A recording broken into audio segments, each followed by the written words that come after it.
Hello everybody, my name is Will and welcome to Sprocket. Today we're going to be doing something slightly different. You could be watching this video from one of two places right now. So, number one, you could be watching this from the edited version of the video, in which case you are going to... The cat has stabbed me in my side! Okay, so cat stabbings aside, here is our first attempt at making the time-lapse a little bit less painful. So I've kind of cut out bits where I'm just doing like intrinsic detailing or like unnecessary bits. So, you know, I'm just cutting between segments, which you can see here. So at first that was just getting the general size of the tank together. Now we're getting the kind of engine deck sorted and a little bit of detailing on the hull and getting a bit more of the shape that we want for the final design of this thing. If you are interested in seeing the thought process behind some of these decisions that I make, there will be a video linked in the description, which is an unlisted video, which is just a 1.25 hour video of me building this, basically, completely unedited, unfiltered, where you can hear just a little bit more. I don't know how much value I really can bring, but if that's something you're interested in, feel free to give that a try. Anyway, yeah, I'm putting a little bit more detail on the engine deck here. You can see me putting like a little hinge, making a hinge out of some parts. I was really proud of that. That's why I threw that one in there.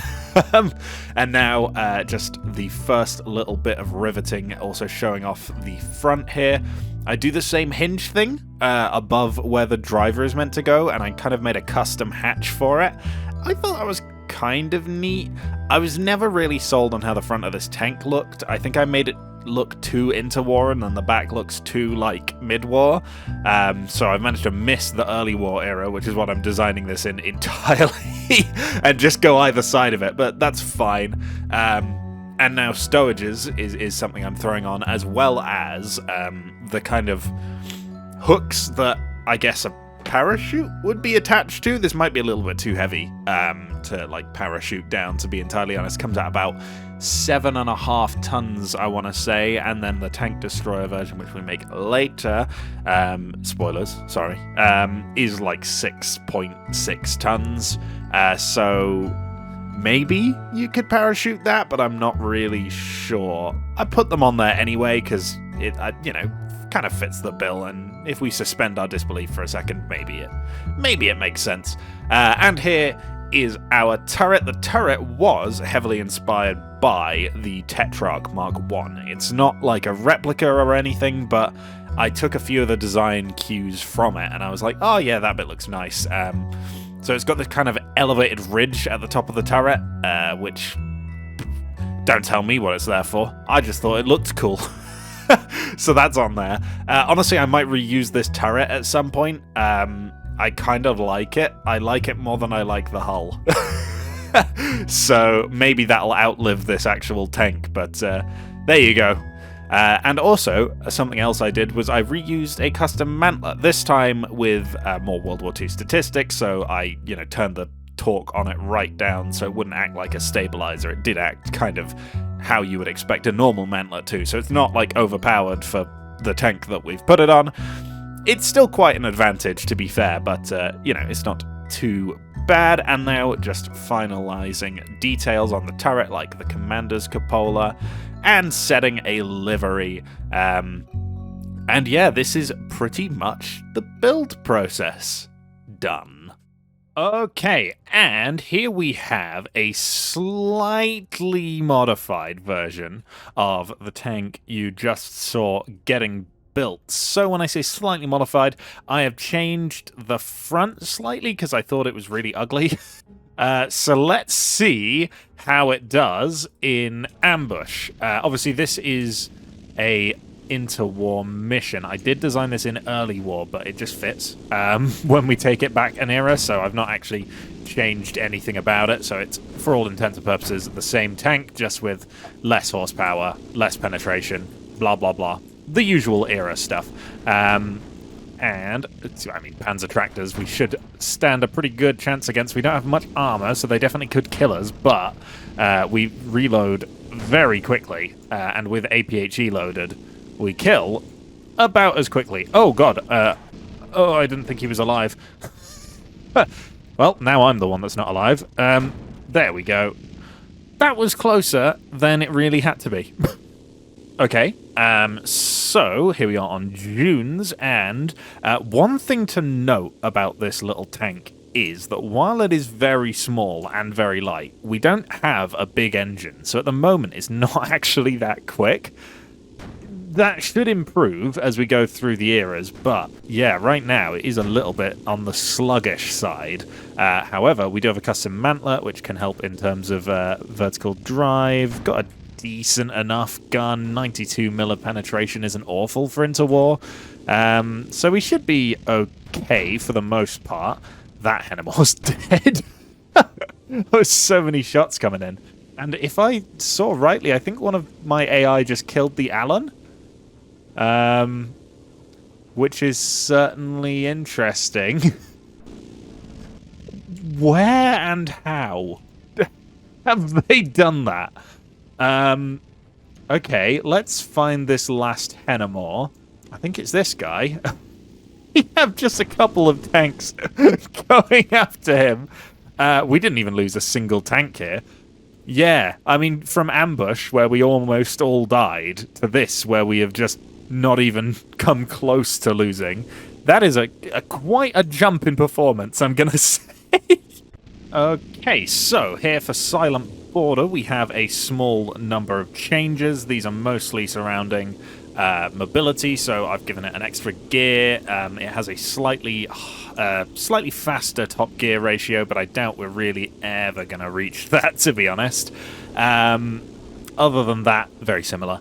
Obviously, the era goes forward, a bit more penetration, a bit more horsepower per litre of engine, so, you know, the natural upgrades. However, that is not going to help us here. What we need is eyesight, and is it... I got new glasses. Is that a good... Is that like a good threat in this situation? Good, thank you, friend. You've both taken the shot and also killed an anti-tank gun. And I saw that one on the right. Turret traverse is slow. For some reason, the anti-tank gun didn't go for me. I swear I'm the most forward. But yeah, okay, I'll take that. What? Anti-tank gun killed someone? They're all dead. It must have been set on fire. That's fine. And now we just got the Allen to kill. We all love Allen. Okay, absolutely no subtle cuts there because I got stuck in a ditch. That didn't happen.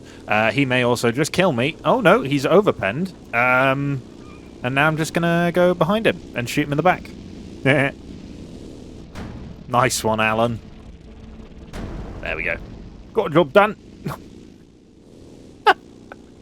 Yeah, I mean, small, mobile, fast firing always works pretty well for this mission, so this isn't a surprise. However, a mission that it doesn't always work the best on is the next one, so that could be a bit more of a challenge. Okay, so I normally don't make too many changes going into this level, but I thought I would. So we've upgraded ourselves to a 50mm cannon from a 47. Not a huge upgrade, but it does give us about 5 more millimeters of penetration, as well as upgrading from a 4-cylinder to a 6-cylinder engine. So we've got a little bit more power as well, even though the era hasn't gone forward, and... that completely warrants any upgrades I made to the mobility. That jump there, that was worth it. I don't care what anyone says. That was more than satisfying enough. Also, my friends have just killed all of the enemies again. Just volleys. Volleys of 50mm fire coming in from every which way towards these enemies. They are not having a good day. I'm going to take part. Okay, he's already dead. Man of War could be a challenge. Yeah, not going to go through the front, but he can't see me because of where he is, so I can definitely get a little bit of a flank on here. And if I just avoid these trees, which will probably stop me dead, I should get to the side of him and put one in the side of his turret. That should be no problem. There you go. Fantastic. And one more enemy somewhere. I'm going to guess over this way somewhere. Is that it? There. That looks like a man of war. Yep, that's going to be the one. And yeah, okay. The 50 mil, not much better than the 47. Maybe not worth the upgrade, but the mobility was definitely worth it. You know, just for the jump. Okay, and here we are on fields with a couple more and a couple of slightly more significant changes. So, we now have a 57mm gun. This one has just over 100mm of penetration. And then on the turret, we have a radio box where the radio has been moved out into the back. I've still got the stowage hatch on top, but the idea of that would be that there's more space for the breach to go, which isn't taken up by the radio now because it's off the back of the turret, if that makes sense. I think that makes sense.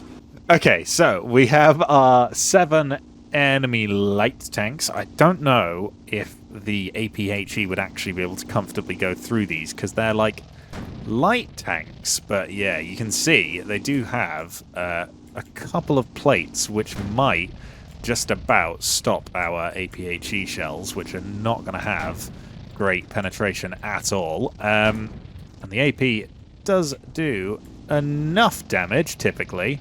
They're dead. Which ones aren't? None of them. Oh, are they? Okay, they're all dead.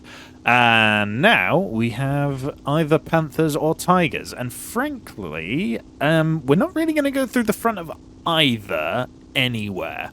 So I think I'd rather have the Panther for once. I could not tell you what my AI are doing, but they've killed 3 tigers already, and we've only lost 1 to a tiger. They've killed 4 tigers. Okay, this is the last tiger. We can kill tigers from the front, apparently, quite easily. Right.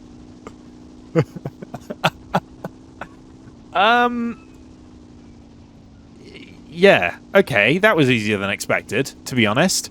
I mean, look at the size of this thing. It's barely bigger than the turret alone, and it's just demolished it. Okay, that's gone well. Let's see how this tank holds up against some more modern counterparts, shall we? Uh-oh. Okay, so here we are in Tiger, and we don't really hold a numbers advantage here. And we're definitely not going to hold an armor advantage. And we're definitely not going to hold a gun advantage. So, frankly, our advantage is mobility. And that's pretty much it. And those lawmakers, I know for a fact, are pretty tough. I think they've got good armor pretty much all round. Yeah, okay. That one has a dead driver. Is there anything we're gonna be able to do? I don't think there is. Just considering all of the stats of these vehicles, we have just over 100 mil of penetration. So we're gonna need side armor, and we're gonna need lucky shots. And we don't have any armor to speak of, so we can't get shot at in return. Yeah. Okay. We may need to work out a new armament for this tank, because this is not going to work. There is nowhere I can get through that Centurion on the front. The side, yeah, probably. Almost definitely, in fact. But, I mean, yeah. I don't think I can get close enough for that. So let's see what we can do. Maybe it's time to turn this thing into a little tank destroyer. Okay, so we have a new version of this tank with even less armor, which is even lighter, but we have a 75mm gun, we have a new and goofy looking turret, and we also have a little bit more in the terms of mobility, because obviously we are lighter. It's so far not helping my allies, but I've managed to get myself into a bit of a hull down position here, which hopefully should give me a good chance. Now, that over there looks like a king tiger, and it is a king tiger. However, oh dear, I have been blown to smithereens. Ah.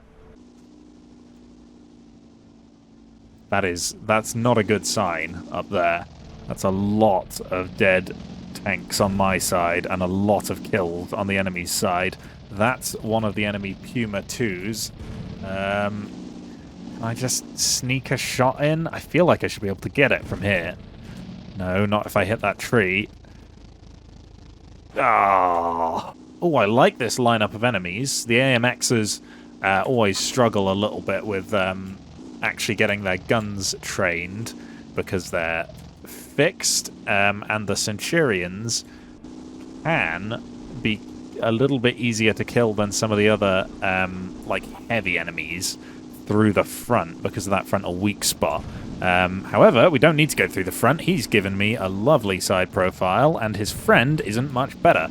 Okay, that I will take that. That was a fantastic fantastic just gift, basically, from those Centurions. They gifted me their lives. Okay, and we have one enemy left then normally over on the other side of this hill, and I think it's gonna be this guy. Or I could be wrong. It is not that guy. Okay, it's that guy. Is it that guy? It was that guy. Okay, well, you know, trial and error. We got there eventually. Oh my. We have 17? Oh my god. God, that's a lot. Okay, so 17 on 7.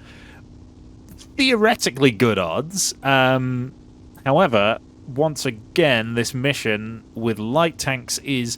I mean, it's not proved too difficult yet with light tanks, but they don't move, my allies. They just stay still. So, while they do have enough penetration to kill, for sure, they're not going to avoid enemy shots by moving around and being too hard to hit.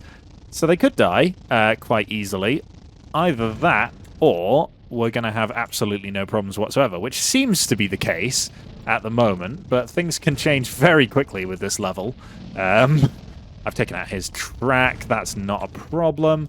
Now, where is... I think that's the last tank over there.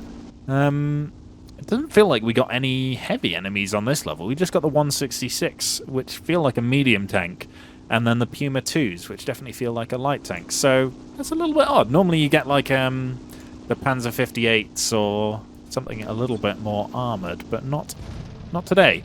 Okay, so this is a lot of tanks, and my frame rate is feeling it a little bit, but here we have...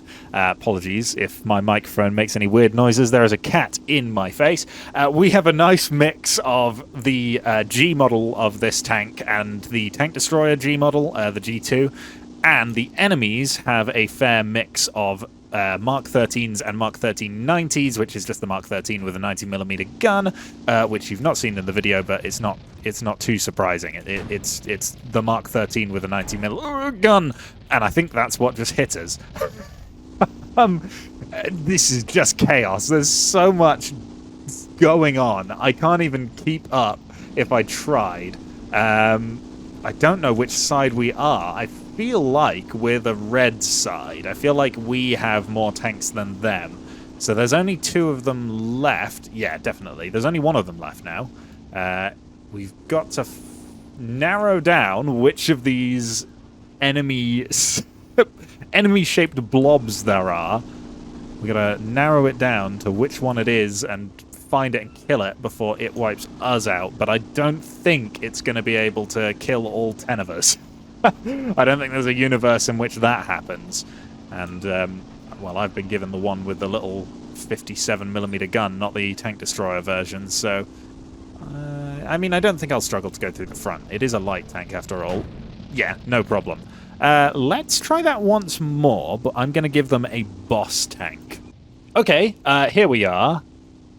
as our little Mark 14s again. Now, there are enemy Mark 13s, and then there is one Mark 208, which is the oscillating heavy tank thing, MBT, we designed in the last video, and there it is now. That is going to be a bit of a challenge to penetrate.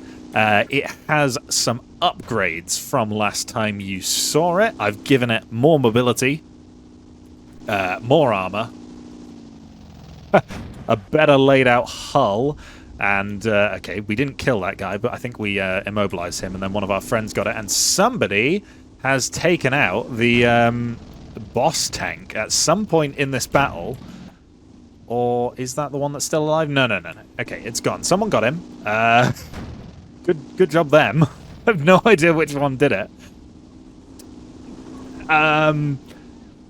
Maybe this is ideal situations for this tank where it has the fire rate and it doesn't need to contest with armor.